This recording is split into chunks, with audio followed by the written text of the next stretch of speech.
से अकेले मेरी आईडी के संग भी खचर बचर हो रहे हैं, लेकिन है अगर किसी के बाप की दम, यहाँ तक कि जितने पुलिस वाले भी खड़े हैं, अगर है किसी के बाप की दम तो रोक के दिखा दिया वो औरतों को। ये लड़ाई औरतों की है, औरतों को ही आगे आना पड़ेगा। पिस्टों को ढूंढना है तो भाजपा में जाइए, माफियाओं को ढूंढना है तो भाजपा में जाइए, चोरों को ढूंढना है तो भाजपा में जाइए, मक्कारों को ढूंढना है तो भाजपा में जाइए।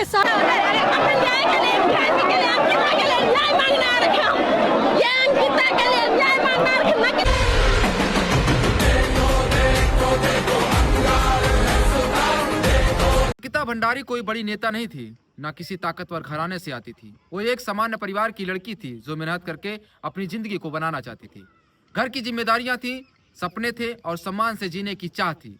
इसी वजह से उसने ऋषिकेश के पास बंतरा रिसोर्ट में नौकरी कर ली। लेकिन अंकिता को क्या पता था कि जिस जगह को वो रोजगार का साधन समझ रही है, वही जगह उसकी मौत का सबसे बड़ा वजह बन जाएगी। यह कहानी यही से एक साधारण खबर नहीं बल्कि सिस्टम पर गंभीर आरोप बन जाती है। किसी भी गाड़ी पर भाजपा का झंडा दिखे उसको रोको, उससे पूछो कि तुम अंकिता की तरफ हो या उस वीआईपी की तरफ हो।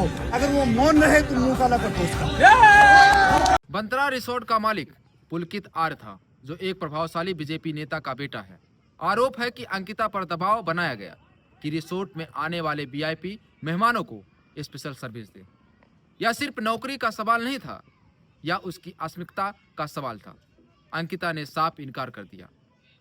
यही इनकार उसके लिए जानलेवा साबित हो गया।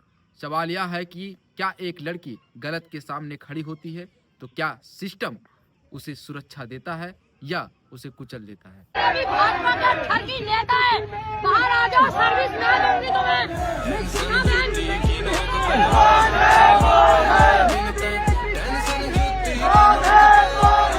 18 सितंबर 2022 को अंकिता अचानक लापता हो जाती है। परिवार परेशान होते हैं, थाने के चक्कर लगाते हैं, लेकिन शुरुआती कार्रवाई बेहद धीमी रहती है।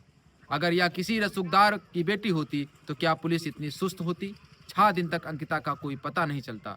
यही वक्त था जब सच्चाई को बचाया जा सकता था, लेकिन सिस्टम की चुप्पी ने शक को और गहरा कर दिया।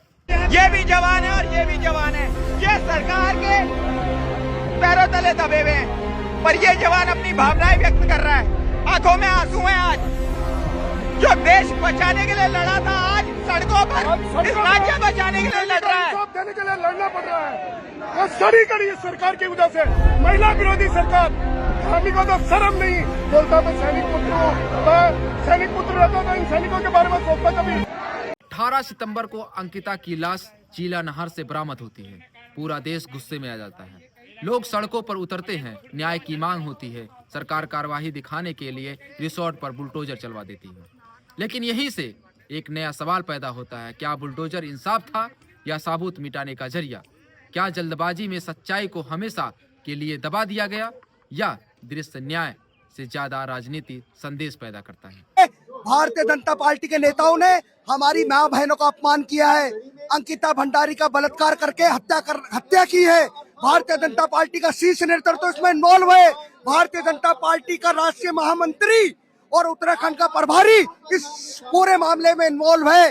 3 आरोपी गिरफ्तार होते हैं और अदालत से सजा भी मिलती है। लेकिन जनता का सवाल खत्म नहीं होता, क्योंकि कहानी का सबसे अहम किरदार अब भी गायब है। वो वीआईपी सीट और प्रशासन बार बार कहता है कि कोई वीआईपी शामिल नहीं था, लेकिन लोग मानने को तैयार नहीं, क्योंकि हर बार जब ताकतवर लोग जुड़े होते हैं तो सच्चाई आधी सामने आती है। यही वजह है कि आज भी लोग सीबीआई जांच की मांग कर रहे हैं। आज फिर अंकिता का नाम चर्चा में है, क्योंकि यह मामला सिर्फ एक हत्या नहीं बल्कि न्याय व्यवस्था की साख पर सवाल बन चुका है।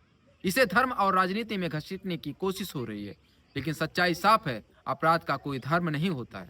सवाल यह नहीं कि आरोपी किस पार्टी से है, सवाल यह है कि क्या भारत में एक लड़की को ना कहने का हक है या नहीं। जब तक वीआईपी का नाम सामने नहीं आता, जब तक पूरी सच्चाई उजागर नहीं होती, तब तक अंकिता भंडारी की आत्मा को और समाज को न्याय नहीं मिलेगा।